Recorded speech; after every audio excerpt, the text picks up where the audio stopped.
And we are live. All right, so I'm Matthew Schutte. I'm here with Jack Butler, and Hey, we're man. gonna hopefully do a little half-hour chat, and we're gonna be talking about civic and political stuff around systems change, social, cultural change, identity, global identity, one human family, etc. Jack, you were just starting to dive into some of the details around that. Talk to me. Yeah, And this will that's kind of like the one public bit where this feels like, oh, we're talking to other people. From here on out, let's just talk to you and me.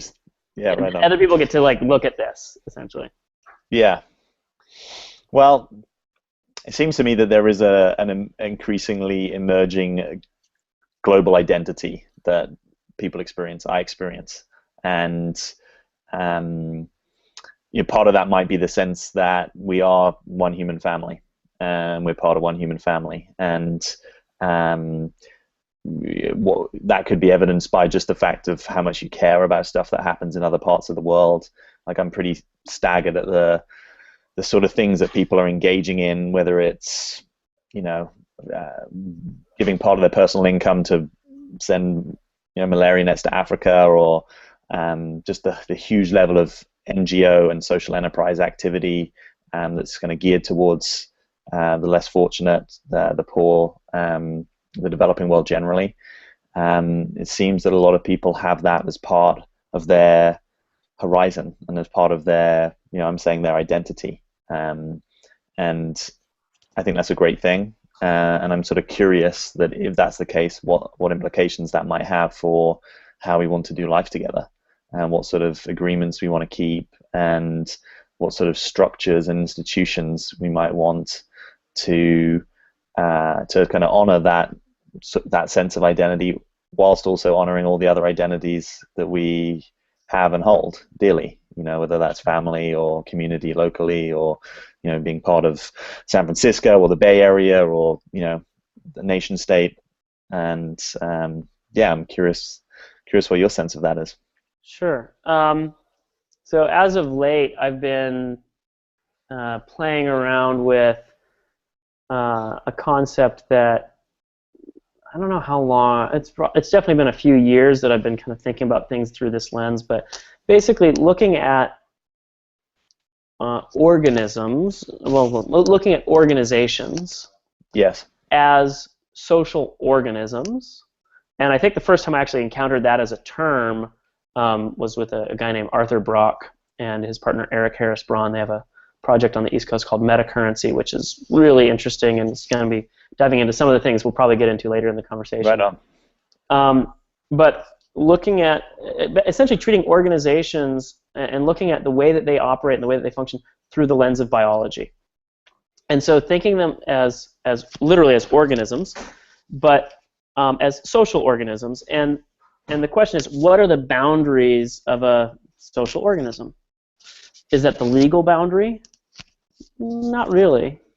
Is that is it the, oh, this is my group, I work in the IT group? Is that the boundary of that group? Well, kind of. Really, it boils down to, at the end of the day, like any cell, any organism, and we'll start with like a cell. You've got a membrane. You have some barrier that separates the inside of that organism from the outside. Mm-hmm. And that membrane, it doesn't keep everything out. It lets some things in and it lets some things out. But it has essentially protocols. It has ways of making decisions about what is going to pass through. And in the biological world, those decisions are largely determined by shape, right? Do you have the right shape to dock so that you can let things pass? In the social world, those membranes really deal with identity. Yes. And identity is defined from the perspective of each individual. Mm-hmm. So if I, as an individual, perceive you to be separate from me, well, there's a membrane between us. Mm-hmm.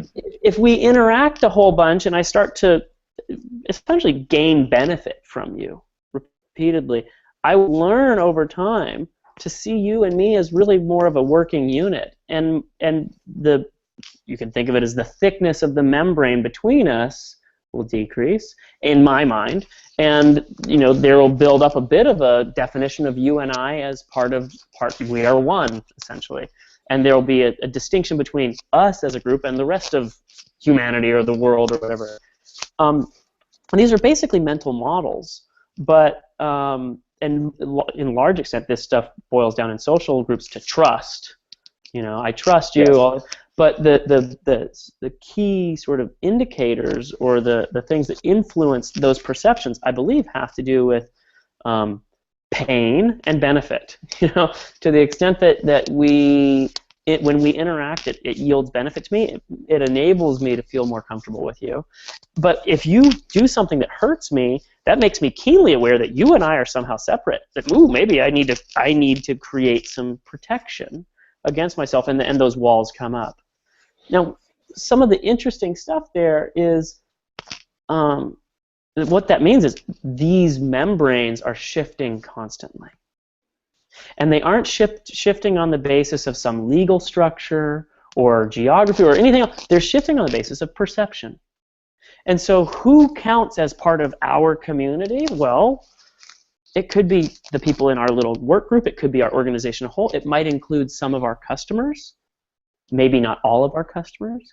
Some of the healthiest organizations, I'd say the healthiest organizations, they are really good at vetting and filtering for. They have really well-functioning protocols for figuring out who gets in to the organization. Right. So their hierarchies are strong, and that helps make sure that only good people are on the inside. But they also have really good processes for hiring customers and for firing customers. They have good protocols for figuring out, hey, that's not the kind of customer that's gonna help us be what we want to be. That's somebody who's going to they're going to be always negotiating only on the basis of price. They're never going to think about the bigger picture of value creation. Mm-hmm. They're not going to be a partner. And so these really well-functioning organizations, they define their community maybe in layers, right? Like these are our employees, and those are customers, and these are vendors. But they have methods for turning that what could be an us versus them relationship into a we relationship, mm-hmm. that by its nature has some distinction between those people as part of.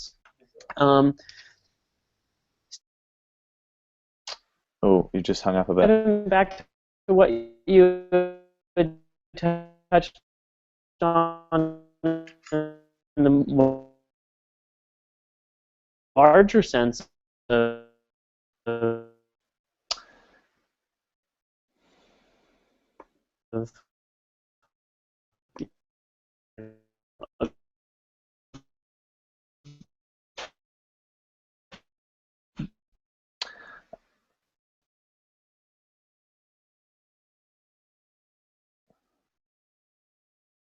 Uh-oh. Can you hear me?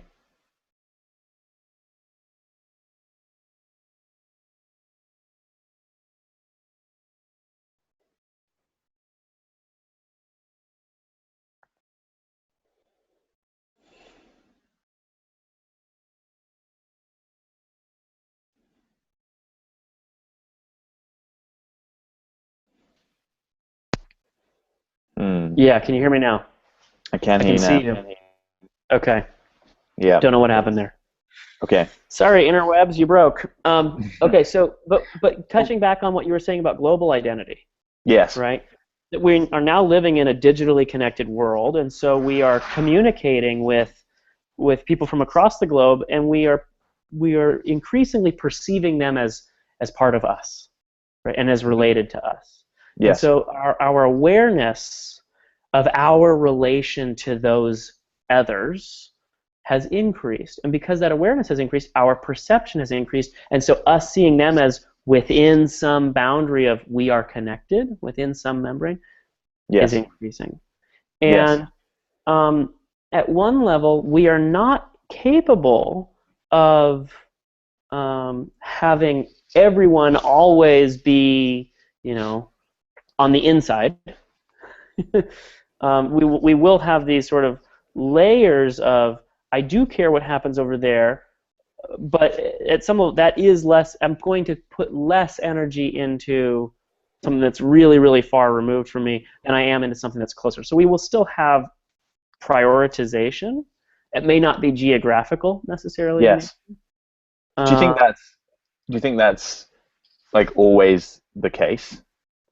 In the sense, Prioritization. yeah, I mean, and that may just be an implicit process, right? So people might not be doing some kind of values hierarchy to work out which group identity they're going to Sure. prioritize. Yeah, it's an Um, unconscious thing, and it's right, shifting and it can be constantly. fluid, yeah. It's shifting Um, constantly. Yeah. um, Well, and I do believe that prioritizing is always is happening. And I went to an interesting event a few nights ago that was focused on really vibrant workplaces and essentially in what they were calling an abundance mindset. That seems to be one of the key things that fosters that, where there's not a focus on scarcity. At the same time, there is one thing that is always scarce, and that is your personal time. Your personal time is always scarce, and what I mean by that is there's only so much of it. So you have to make decisions about what you're going to do. Are you going to feed yourself? Are you going to go hike a mountain? Are you going to go to work today? You can't do all of those things simultaneously, and so you have to prioritize. You do have to make some sort of decision about which one you want to do. yeah. And because we are constantly having to make those decisions, whether we're doing them in some conscious way or not, we are we are prioritizing one objective or group over another. Well, what And about if it's possible to, to hold multiple identities concurrently? I totally believe that it is, and I think it's actually essential. When you had first mentioned, just prior to the chat starting, global identity, Yes. I thought you were referring to something else. You were actually referring to us identifying personally with humanity as a whole, or with the Right. planet as a whole, Yes. and Sometimes referred to as identify with all humanity. yeah, Yeah. and beyond, right? Like identify with the environment and other things that animals, etc. So there's Yes. this recognition of we are all All one. life. Yes. That was really what you were referring to. But I thought initially you were referring to global identity as in one identity per person. Ah. You get an identity, and that is your identity that you travel through the world with. And there are some people who advocate on behalf of that, and I am not one of them. Right. And their basic reasoning is, well, if you have only one identity, then reputation works really well because you have to show up with this identity, and so if you screw somebody over, everybody else is going to know about it, so you never screw people over.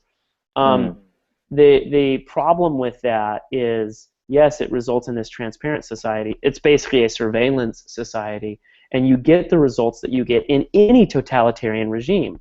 Totalitarianism doesn't really deal with control of physical, but it deals with control of information, right? And the problem with that, aside from it feeling horrible and oppressive, that if you had that organism, that group that was run in a totalitarian way, and you pin them against another group that is more free-flowing and, let's say, liberal, these guys get crushed every time, right? Because, What do you mean by crushed? like, if they're in a competitive environment, this Okay. one loses. And it loses for a pretty basic reason. One, they aren't able to make use of the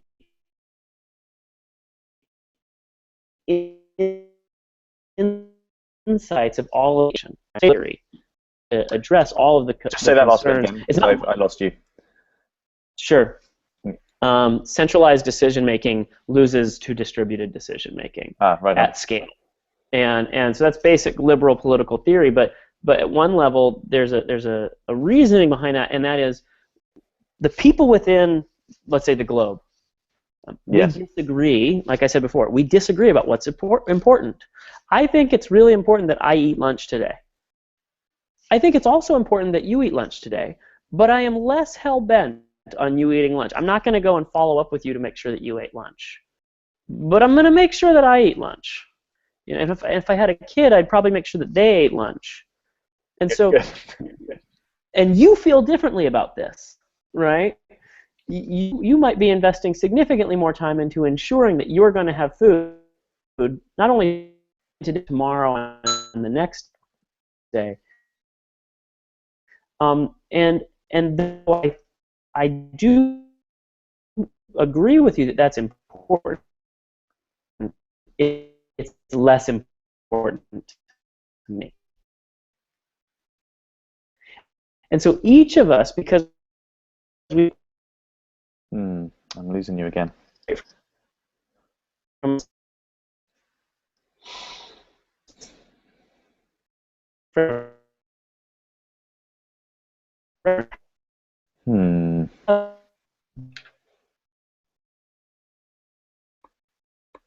For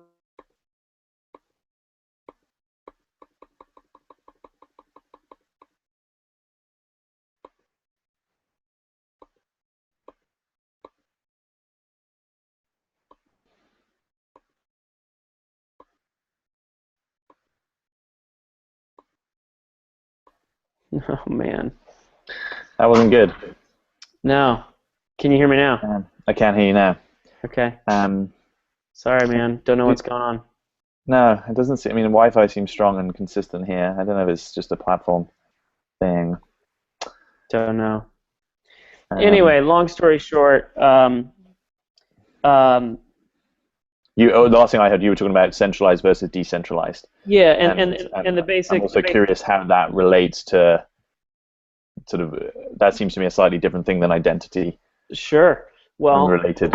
Yeah, but if you have a global identity system, you end up having one part of that is some level of transparency, because you're able to tie transparent. Like a big part of privacy deals with me being able to have one part of what I do in my life be invisible to the other parts of my life. So what I do in private in my own home is not visible to my business associates. Well, in a digitally connected world, the way that you get that is that you have those two things totally separate. That you're able to show up anonymously or with a pseudonym in this context and show up with a different pseudonym in this other context. If you're having to show up with real-world identity, there's major vulnerability to these two things suddenly being mixed and you losing control over how information about you or access to you is shared. You literally lose control over your own life and the information in your life. So, because it could be that whilst acknowledging that everyone has to come to their own sort of decision on what level of privacy they have or what level of sort of differentiation or integration of different identities they have, which could be online versus offline or work versus play. It strikes me that part of the emerging consciousness is this sort of integrating consciousness that is kind of encouraging those things to come together in some way, so that there's not such a clear line between work and play, and there's not such a clean line between, the people that I knew when I was at primary school and the people that I knew when I was, doing a work gig last year, that they're all kind of contained on some of the same platforms at least. And that's totally right, and it is good, but remember that there's two parts. Within an organism, you feel safe. And where you feel safe, you're going to be able to be vulnerable. And you're going to be able to put yourself at risk at some level because you're relying upon, the processes for vetting people to come in there or the threat of them getting kicked out to keep others behaving well. And so you go, hey, let me share this with you. What do you think about this? Well, if that person screws you over in some way, others are going to stop interacting with them, and so you're able to be vulnerable there. At the same time, if you if you had a baby and you asked a wolf to babysit your baby, that might not work out so well for you, right? That's a horrible visual, but there's a reason that you don't ask the wolf to babysit the baby, right? And so there is this.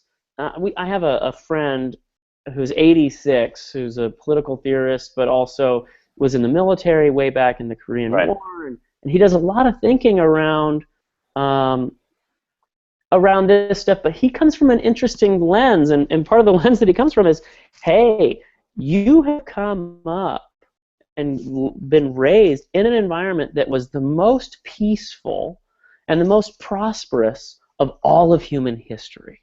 Yes. That's not life in general. That's a Recognize question. that that is a very limited portion of what, if you look at any ecosystem, of what life looks like. You want to know what life looks like, look at an ecosystem. Ecosystems, when they have a sphere of safety, wow, there's all this cooperation and there's all this other stuff that goes on. Start facing real pressure, there may be Mhm. competition. Now, to the extent that there can be cooperation within that group that gives them an advantage, that helps them compete against other groups, organisms, whatever, right? But um, but both of those are at play. You have both the integrating and, hey, let's share part, and you Mhm. also have the let's attack part. And you and But that part, I think we know, is going down over time in terms of the, like Steven Pinker, the decrease of violence, the number of people that die at the hands of another human being, that yeah, trend increases. So the question to your, your 86-year-old friend that you were saying about is whether the sort of peace and prosperity that we have now is sort of an just this is what it is right now, and we're going to fast forward the clock, and actually that's a sort of historical deviation, well, I or think there's two. whether it's like it's actually we are just living in increasingly peaceful and prosperous times, and that is the trend, and it's not always linear, and it might be one step forward and two step backs at time, but that's sort of where we're going. I mean, as someone born in Europe, like, Yeah, is Europe going to go back to being at war with each other? Like, I don't think so. I don't think we need to yeah, be, take that for granted. But I think that people evolve because that identity has expanded. I think it's actually part of what keeps people safer. So sure. I'm actually saying the fullness of the global identity might be the thing that ultimately gives people global peace. And I'll agree with you on that, but I'll try to address that as a second point. The first one is we have been in a period of plenty Hmm. and social norms. So even 150 years ago in America, there was the you know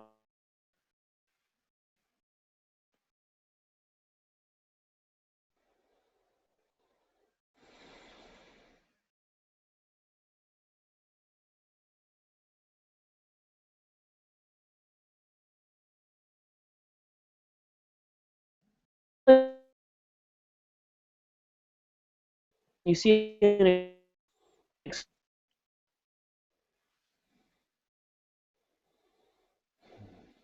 explosion until it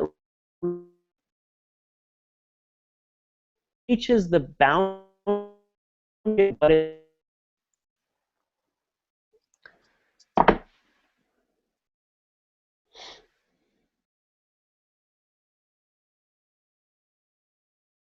ourselves rather than having to be constrained by the environment around us. If we are better able to steer ourselves, we don't end up suffering from quite as many pandemics, famines, etc., because we do a better You've job only of just come managing. back in, Matt. Sorry. Um, Oh no, terrible, terrible. yeah, we've been a Um, bit okay, let down on our technological support today. okay. Let me try that Maybe again. just paraphrase. Oh, hello?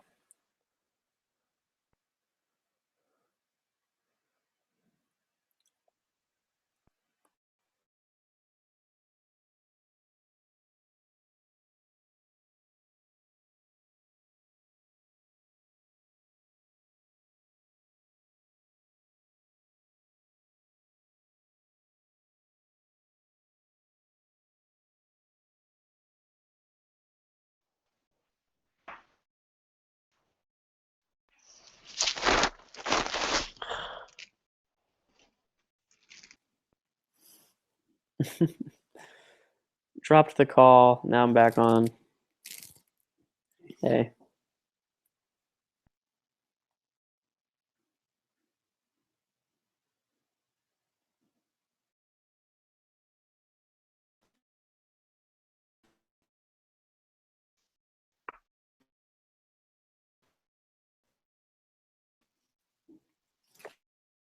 We're back.